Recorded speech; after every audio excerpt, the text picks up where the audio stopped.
Hey, lovely souls. Today I want to take a moment to speak about healing animals. When we would like to heal an animal, we have to really see it from the perspective of the animal's energy body. We can never heal someone else. We can only hold the perfect circumstances for their energy body, their emotions to process, their mind, their heart to become coherent and aligned, and their spiritual energy to align with their mind, body, spirit. And with animals, it's a lot more complex. We often also go to the veterinarians that maybe work with pharmaceutical medicine but don't recognize the soul. They don't always treat the entire body, the entire light system as one. So then we come home and we feel like, oh, that was all the things that we could do. But there's so much more. And I want to bring it in this video to our own energy, our own breath, our grounding, our heart coherency, and the way that our own energy moves to create stability, to hold an energy field for our animals, for our loved ones, for other people.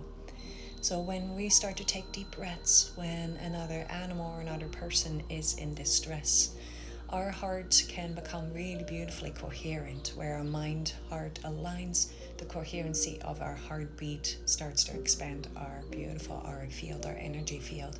And what that does is it creates an energy field, an opportunity for others, animals, people, sentient beings, any life form where life force energy moves through, they receive an opportunity to also become coherent in their heart. So quantum entanglement is a beautiful scientific word for the coherency and the quantum entanglement that happens between hearts.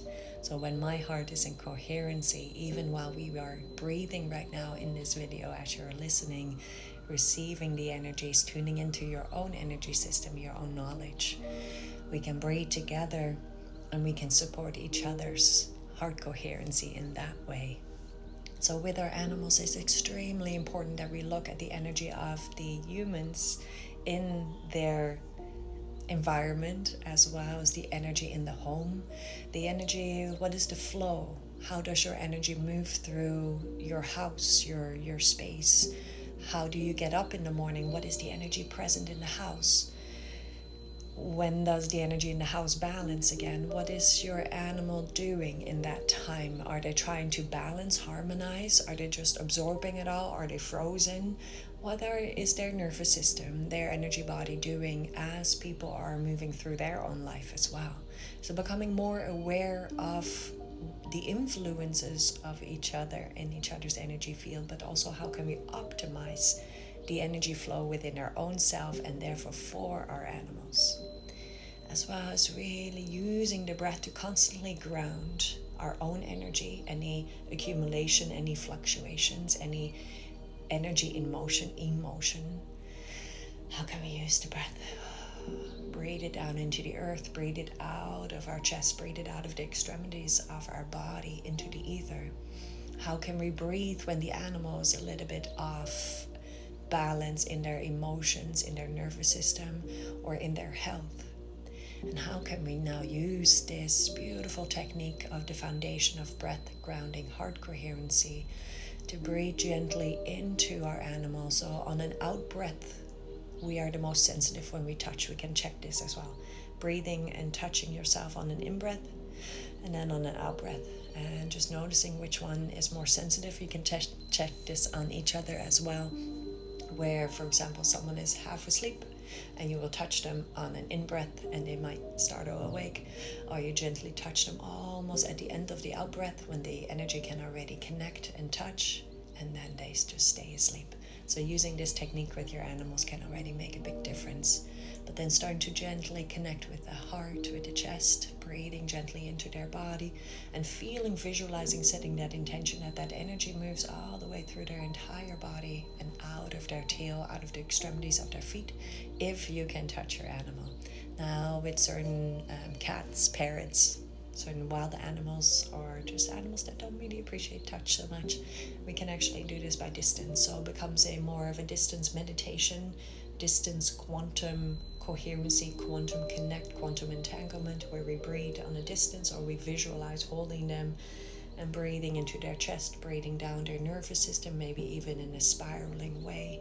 You can visualize golden light moving into their heart, and always breathe that golden light. Breathe the energies for yourself first, and then the overflow of that light can then be shared with them, with any of your loved ones, and then breathing it down their spine, feeling it coming out of the tailbone as water, as beautiful feathers. We don't want to push the energy in, we want to just let it happen.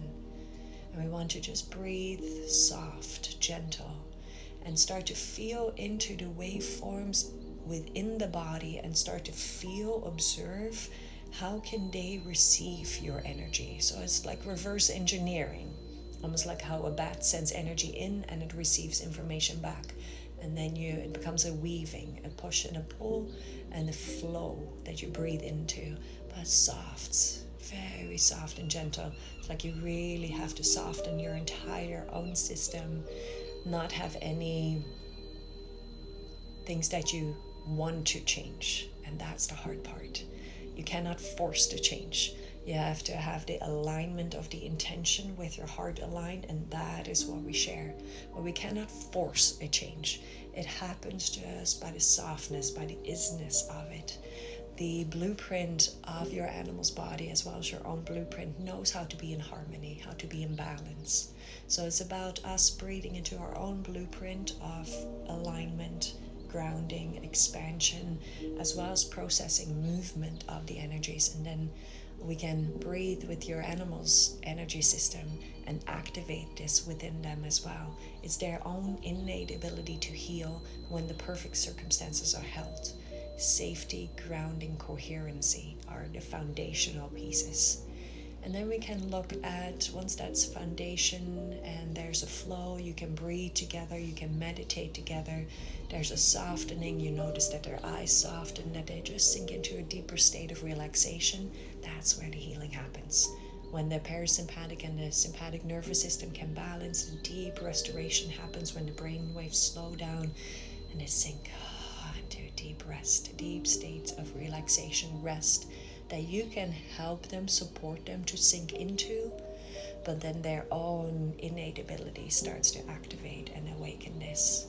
And then over, let's say, 3 to 5 days, you can already start to notice a difference. You can also combine this with little massages to optimize the fascia, the flow. I call them the energy highway underneath the skin. You can also start to do little circular motions, similar as T-touch, and work with acupressure with the meridians, the fascia, the energy ley lines in the body, really truly, the energy centers. And start to listen to how your animal wants to be supported, moving out of your own way and being in that pure field of stillness, in the vastness of all that is. And just softening, listening. Sometimes you hear an intuitive nudge, you maybe get a visual or visualization, a picture. Your animals start to become more telepathic, more sensitive to that field of true communication through the heart or soul, telepathy. So let me know if you have any questions. There's so much more to it. Healing is very simple, but very complex at the same time. It's really about softening and sinking in, to be there with the field of oneness, and to allow the energies to move, to balance, to show us how they want to be in harmony. And once the physical body, the emotional body, the mental body, spiritual body is supported, then we can look at our environment. How's the energy in flow in the space? How does your animal process these energies all around? How do we move through our day? Nutrition, movement, all of these things come into account. How can we move these energies to stabilize them, to release them, to open them, and to have an harmonious, balanced energy system for ourselves, for our animals, and everyone around us. Love, light, and blessings your way.